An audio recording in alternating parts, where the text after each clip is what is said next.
Plot देतो म्हणून सांगितले, ते सरकार बदलल्यानंतर मग प्रत्येक मंत्र्याला जाऊन गेल्यानं मग तिने काही मनावच घेतलं नाही, काही नाही दिला नाही प्लॅट. नाही नाही त्यावेळी तुम्ही प्रयत्न केला. शरद पवार त्या टायमाला मुख्यमंत्री होते. जय हिंद.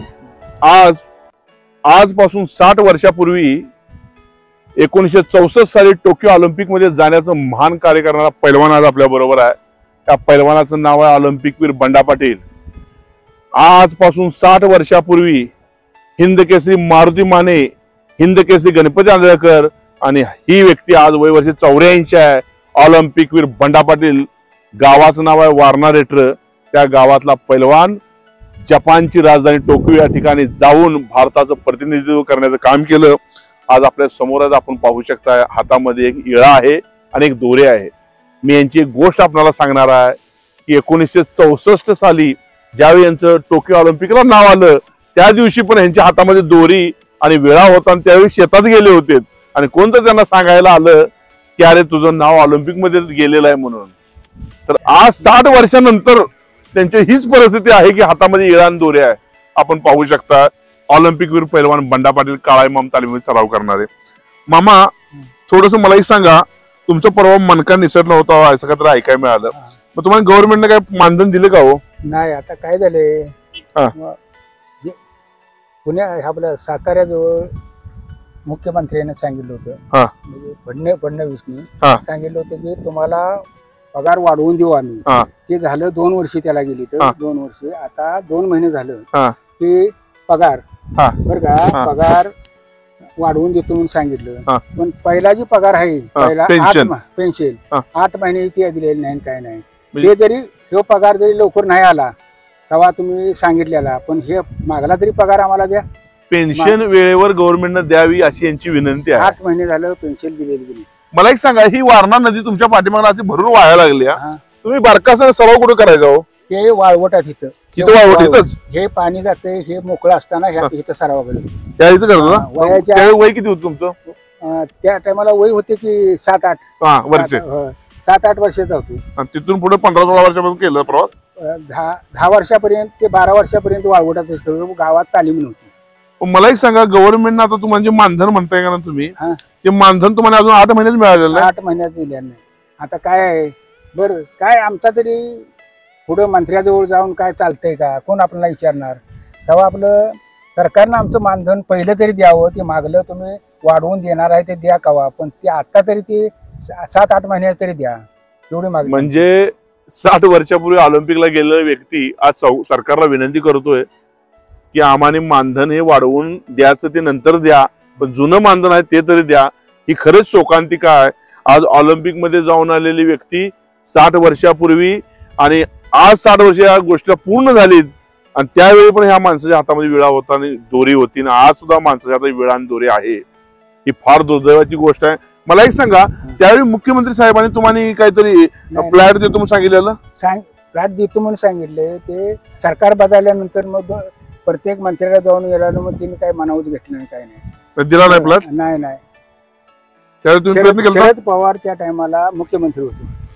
बरोबर आहे, शरद पवार. म्हणजे महाराष्ट्राच्या मुख्यमंत्री साहेबांना सुद्धा मी विनंती एवढीच करेन की आता जरी ह्या व्यक्तीला प्लॉट राहू दे, कमीत कमी 5-10 लाखाचं मानधन, 5-10 लाख रुपये जर ह्या माणसाच्या म्हातारपणासाठी जर दिलं तर ह्या माणसावरती फार उपकार होतील. कारण हे ऑलिम्पिक मध्ये जाऊन आलेले आहेत आणि भारताचं प्रतिनिधित्व केलेलं आहे.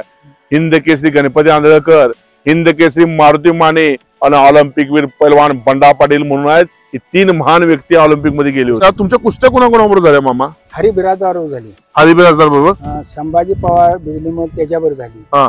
चंबा मुतनाळवर 1 नंबरला कुस्ती खासबागला झाली. बर. आणि आम्हाला पैसे त्या टायमाला दिले 500 रुपये. 500 रुपये 1 नंबरच्या कुस्तीला 500 रुपये. मला एक सांगा, त्यावेळी तुमच्या कुस्त्या व्हायच्या, चंबा मुतनाळ वगैरे ही फार मोठी पलवान, तरी सुद्धा तुम्ही लहान असतो. हो, ते माझं वजन 70 किलो होतं, त्याचं 80 किलो होतं आणि मी मराठा वगैरे खेळत होतो. जोरात कुस्ती झाली होती, कारण माझं वजन कमी असलं तरी माझी जोड मोठी होती त्या टायमाला. जोड मोठी होती? जोड मोठी होती. तुम्ही भरपूर पैलवानांना चितपट केलंय. ते काय आता आहे का बरं का, त्या महाराष्ट्रात 7 वर्ष लगातार माझा नंबर आला माझ्या गटात. काय सांगता? होय, 7 वर्ष. तुमची महिन्यातून हंगड बरोबर कुस्ती झाली होती का? झाली होती इथं कोकरोडला. कोकरोडला झाली? आमच्या नदीच्या पलीकडे चालते. हो, झाली. 1 मिनिटातच पाडलं मी त्याला. महिन्याला? चांगला पैलवान होता. चांगला पैलवान, मोठा पैलवान. 100 किलो वजन त्याचं होतं. होय आणि देखणं माझं पहिलवान माझं 70 किलो होतं. 70 किलो 70 किलो काय आहे, वजन कमी असताना सगळं मी मोठ्या जोडीत खेळलो. मोठ्या जोडीत ते आता बघा की तुम्ही काय 7 वर्ष लगातार नंबर महाराष्ट्रात काढला मी. महाराष्ट्रात महाराज चॅम्पियन हा महाराष्ट्र चॅम्पियन. त्या टायमाला मला पगार किती, महिन्याला 100 रुपये पेन्शन महिन्याला 100 रुपये. त्यावर मी दिवस काढायचो बघा. वडील नव्हतं, आई वयस्कार आणि त्या वेळेला घरातलं काही मिळत नव्हतं.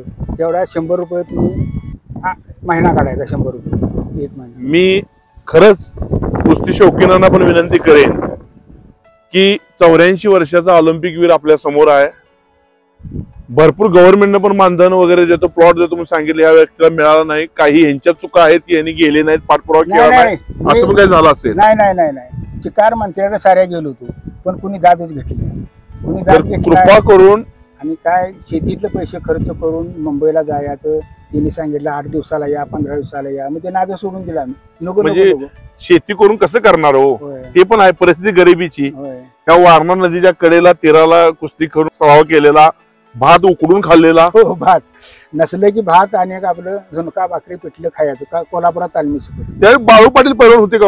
होता देखना बाळू पाटील हाय की आता बी आहे नव्हता. होय, आता मिरजत आहे सांगलीत. हाय ते चांगला खेळायचा. चांगला खेळता. चांगलं खेळत. मला सांगा त्यांच्यावर कुस्ती झाली तुमची? नाही त्याच्यावरती बारकी जोड तुमच्यापेक्षा? नाही बारकी नाही, पण नाहीच झाली. नाही झाली. आणि तुमची कुणाबरोबर झाली कुस्ती मामा? यार आता काय डोसक्याला कॅस नाही, एवढ्या कुस्त्या झाल्या. आता बघा बरं का, अंधळकर मी मारुतीमाने गेलो होतो का नाही. आमचं मॅट वरच प्रॅक्टिस नसल्यामुळं अंधळकर मारुतीमाने यांनी 4-4, 5-5 कुस्त्या केल्या. 5-5 डाव आमच्या देशाचा झेंडा वर केला ऑलिम्पिकला.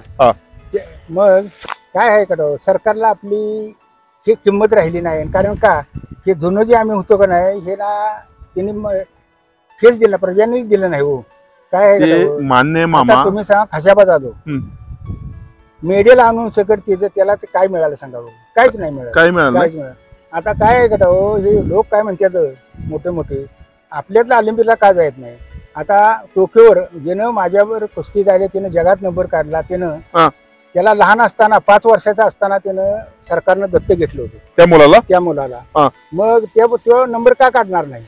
आपलं पदरचा झुणका भाकरी खाऊन आम्ही ऑलिम्पिकला गेलो, हे आपले समाधान पहिलं नशीब म्हणायचं, होय का नाही. आणि आता तुम्ही सांगा, त्या माणसाला हातून मिरवणूक काढली, ते मला तिनं ते चितच मारलं ऑलिम्पिकला 4थ्या कुस्तीला. त्यानं जगात नंबर काढला. त्याला बघा माहिती झालं, लहान 5 वर्षाचा असताना सरकारने तिनं दत्त त्याची हातून मिळून काढली. हातून काय गोष्ट आहे. मान्य आहे, हार पराजय गोष्ट वेगळी आहे, पण घरची झुणका भाकरी खाऊन, कधी भात उकडून खाऊन, काळा इमाम तालमीत सराव करून ही व्यक्ती. आणि साहेब गरिबीत मी पैलवानी केली. अति गरिबीत गरिबीतनं पैलवानी झालेला पैलवान ऑलिम्पिकवर बंडा पाटील. साहेब लोकांनी मला 100 कुणी 50 असं देऊन मला कोल्हापूरला पाठवलं. म्हणजे अशी परिस्थिती होती. आता ऊस नव्हता, काय नव्हता, भाताव करायचं, म्हातारनं भात विकायचं, बाजार करायचा. एवढी परिस्थिती. आणि त्यातून तुम्ही हे झाला पैलवान झाला.